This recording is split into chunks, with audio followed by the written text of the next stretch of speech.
Et c'était la Royal Air Maroc, voilà. Donc on était en compétition un peu partout dans le monde et finalement c'est mon œuvre. Et Barré Collé s'inspire de mon histoire intime avec cette jeune dame-là qui est devenue plus tard.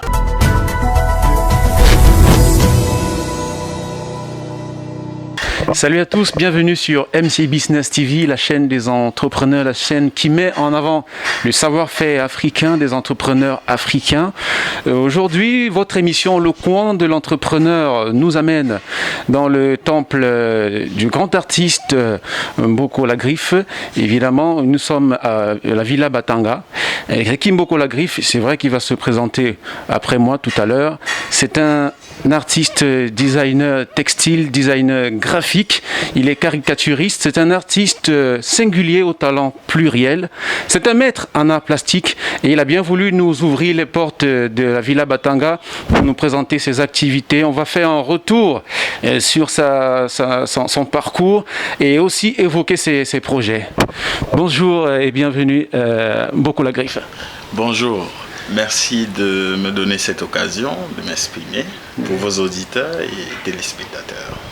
C'est un plaisir de vous rencontrer parce que on a très souvent entendu parler de vos œuvres, on les voit à la télé, on lit dans les journaux, mais une première rencontre, ça fait vraiment plaisir.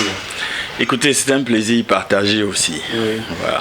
Est-ce que l'artiste peut déjà nous présenter la Villa Batanga où nous sommes cet après-midi? Bien sûr, la Villa Batanga, c'est un projet que j'ai pensé, ça fait déjà 10 ans.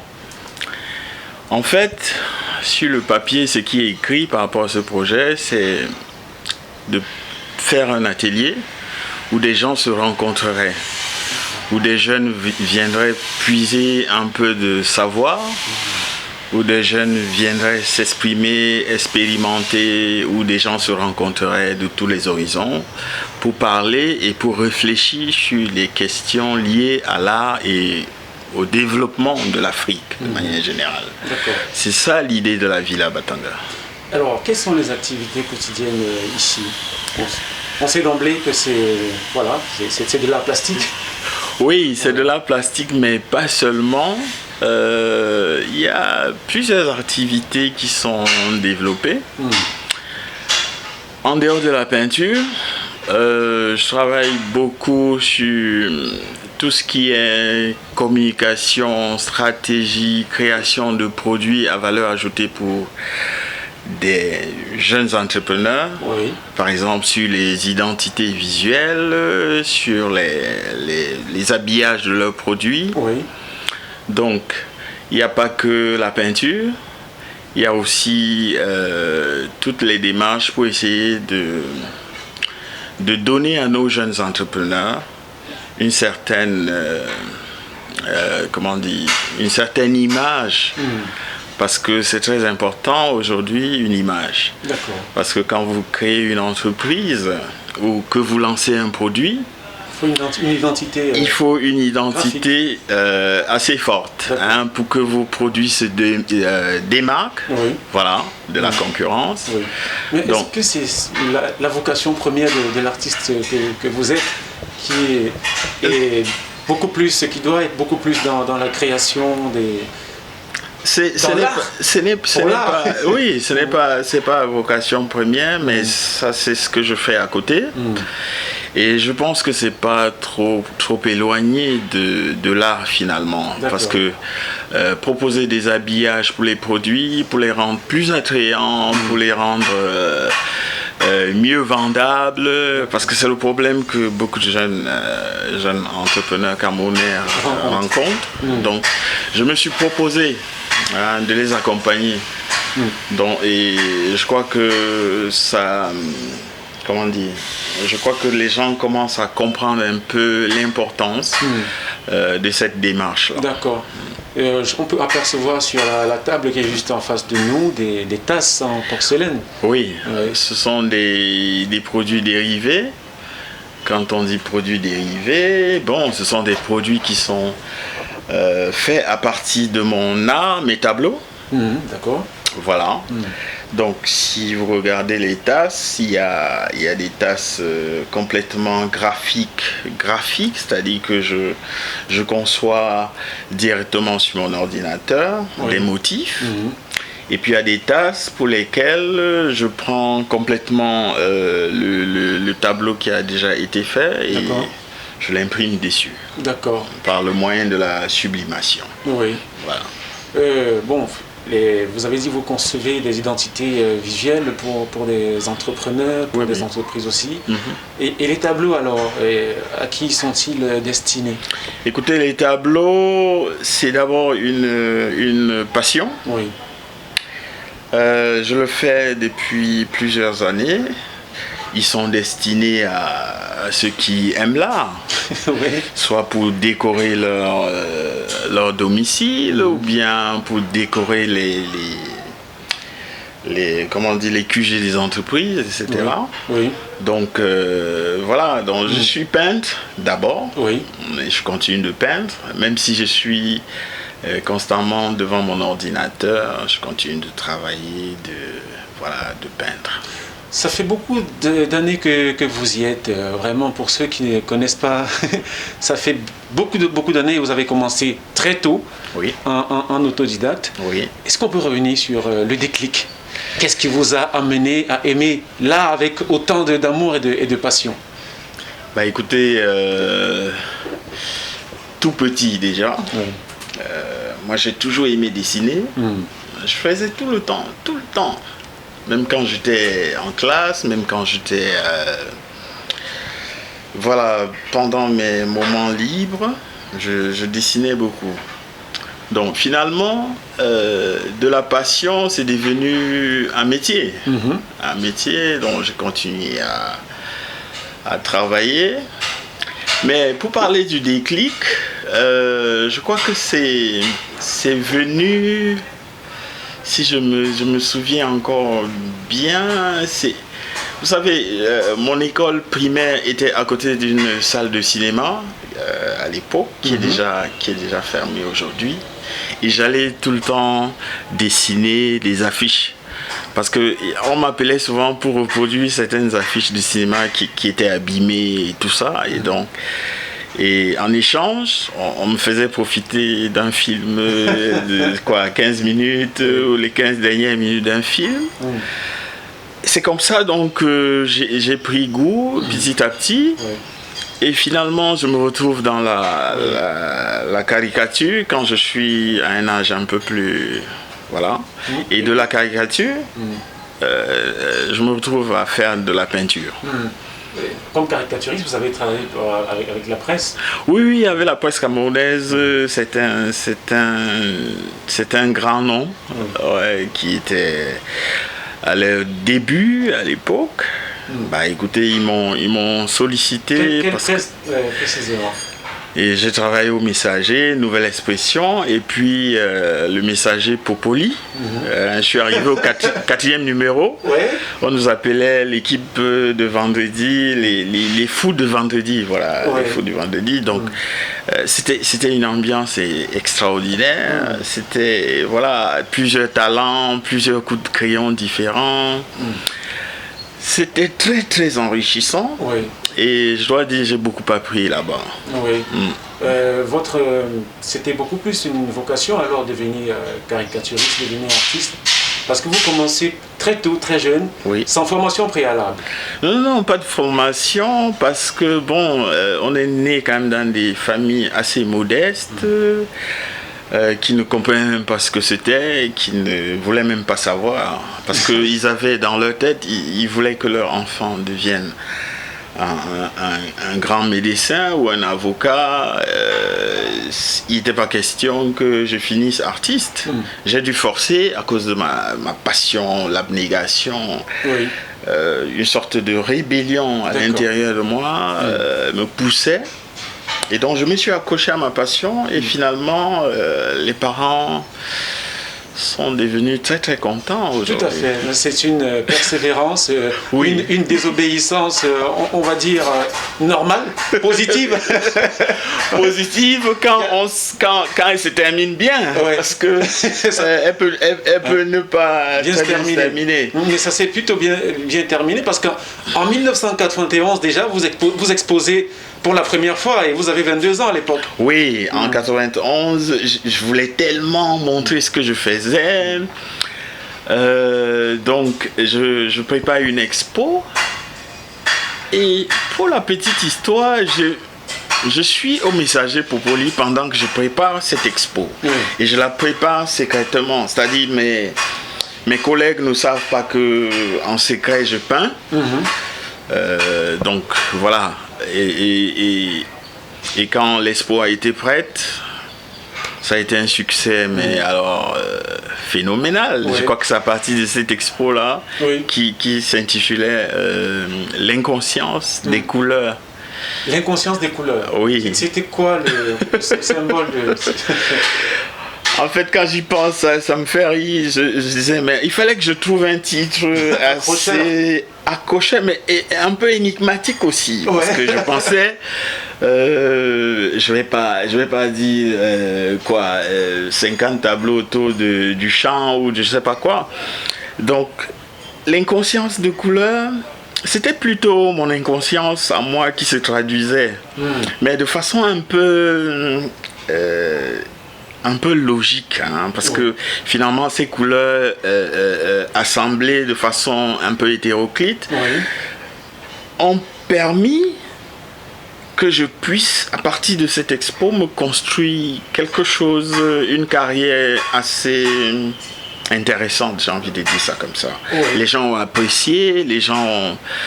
D'ailleurs, j'avais fait 33 tableaux. Non, j'avais fait 35 tableaux. Ça remonte à loin quand même. Oui, mais 33 tableaux sont partis en moins de 2 heures. Donc, comprenez, ça m'a marqué. Je dis, mince alors. Et donc, j'ai continué. Donc, cette expo-là, elle est gravée dans ma mémoire. On peut dire que c'était un deuxième déclic, parce que 5 ans plus tard, c'est-à-dire 1996, après l'expo qui a forcément raffermi la crédibilité de l'artiste, vous êtes stagiaire dans une entreprise de textile locale. Oui. Et vous créez un motif qui va devenir célèbre, barré-collé. Tout à fait, tout à fait. Et contre toute attente, j'étais un jeune animé d'une fougue extraordinaire, parce qu'on est toujours en train de chercher, on veut impressionner. Et là, je fais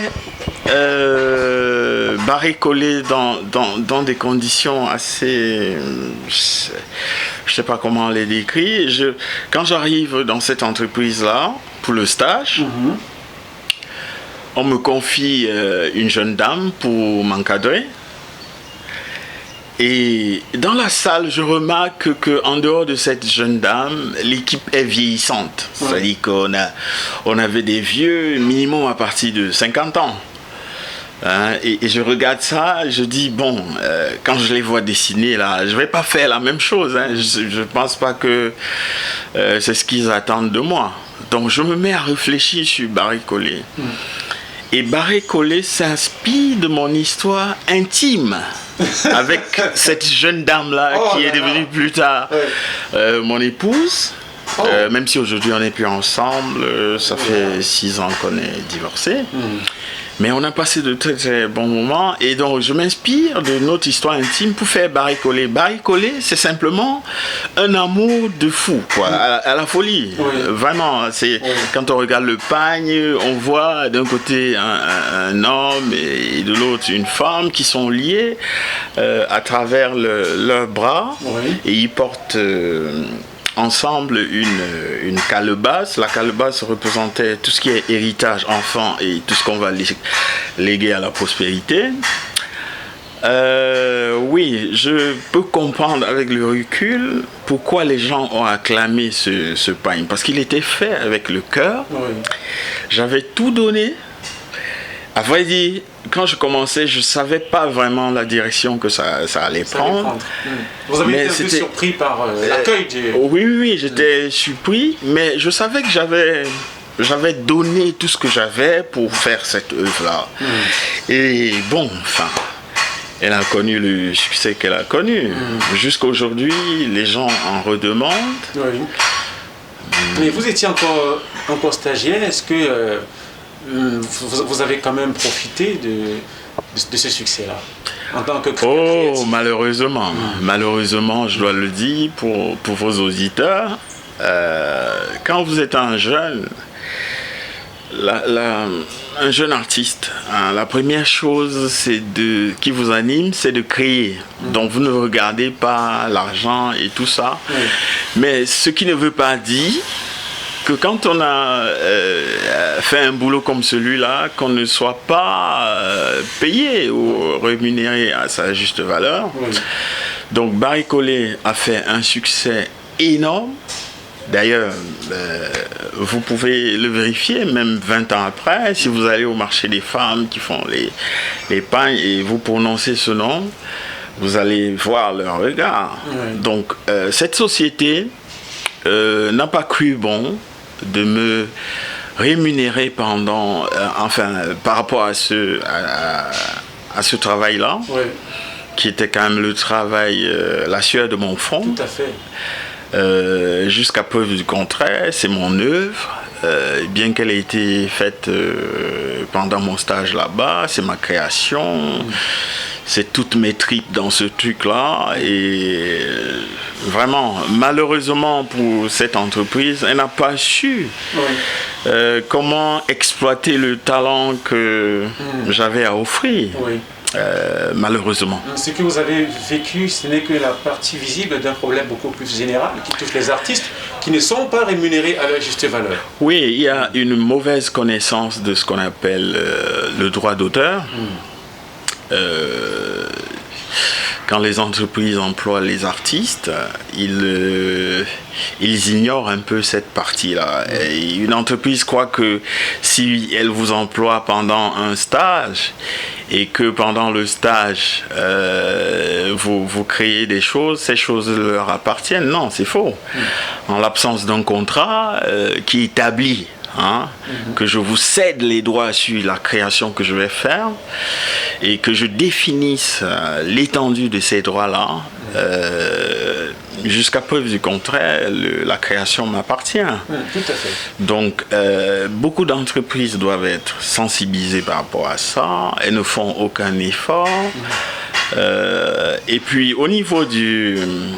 C'est bien dommage, parce que cette entreprise-là, aujourd'hui, elle a tellement de difficultés et elle a une mauvaise presse auprès de la population. C'est simplement dû à ses erreurs, à elle, de gestion, voilà, et puis de mépris de son équipe de création. Moi, je fais 3 mois et puis... À la suite de ce différend-là, moi je suis parti. D'accord. Je suis parti, mais la création, elle est restée, elle m'appartient. Même si j'aurais aimé être rémunéré vraiment à la hauteur parce que en un mois, Barry Collet a fait à peu près 1 milliard de francs CFA de recettes. Oui, ça s'est vendu. Bon, mais c'est pas le chiffre définitif, mais ça c'est les chiffres que j'avais pu avoir quand j'étais encore là-bas. Donc après ça s'est vendu. Et plus tard, vraiment j'ai dû me plaindre, j'ai essayé de me rapprocher. Oui, par voie d'huissier, machin. Ça n'a pas abouti. Ils ont toujours été condescendants. Bah, tant pis pour eux. Tant pis pour eux. J'aimerais bien passer un message à tous les internautes qui nous regardent aujourd'hui. Le travail d'un artiste, le travail d'un artiste peintre, graphiste, a généré des milliards. Pour vous dire que là est une source de développement également pour l'Afrique et la griffe avec qui nous sommes aujourd'hui en est la parfaite illustration. Mais cette mésaventure ne vous a pas arrêté parce que la griffe, vous avez exposé dans pas mal de pays en Afrique. Bien sûr. Et même en Europe. Bien sûr. Quelle est l'exposition ou bien quelles sont les expositions qui vous ont le plus marqué? Bah écoutez, je suis pas encore en retraite, hein, donc jusqu'ici je suis pas encore en retraite. La retraite c'est pour les fonctionnaires, nous c'est jusqu'à la gare, comme on dit. Tout à fait. J'ai fait quelques expos, je vais pas les lister. Mais dans mon parcours artistique, il y a quelque chose qui m'a jusqu'ici rendu fier. C'est cette œuvre-là qui a été sollicitée dans le cadre de l'habillage d'un avion de ligne. Oui, le fuselage oui, voilà, d'une grosse compagnie aérienne. On peut citer sans souci. Ok, c'était la Royal Air Maroc, voilà. Donc on était en compétition un peu partout dans le monde et finalement c'est mon œuvre qu'on avait choisie, ouais. Et puis l'œuvre d'un Burkinabé et d'une franco-marocaine, voilà. Ouais. Donc pour moi, avoir une œuvre sur ce fuselage, pour moi c'est un peu l'aboutissement de, je sais pas, parce que toute une carrière, je connais des artistes qui tueraient vraiment pour avoir une telle reconnaissance, parce que c'était une consécration. Oui. C'était en 2016. Hein. Voilà. Il a fallu attendre très longtemps. Hein. Oui. Donc avoir son œuvre sur un Boeing, sur le fuselage d'un avion, et puis avoir son nom, et puis ce Boeing qui fait plus de 90 pays dans le monde, donc c'était une expo publique gratuite. Oui. Dans plus de 90 pays. Et ça, franchement, ça rendrait n'importe quel artiste très très content. Donc, quand l'avion atterrit, les passagers ont droit à une expo. Quand il décolle, les passagers ont droit à une expo. Donc, et c'est le drapeau... et c'est le drapeau camerounais qui est mis en exergue. C'est le pays tout entier qui est représenté par le travail d'un artiste. C'est la diplomatie qui a été défendue parce que cet avion a été montré pendant le COP 22. Donc on défendait les couleurs de notre pays.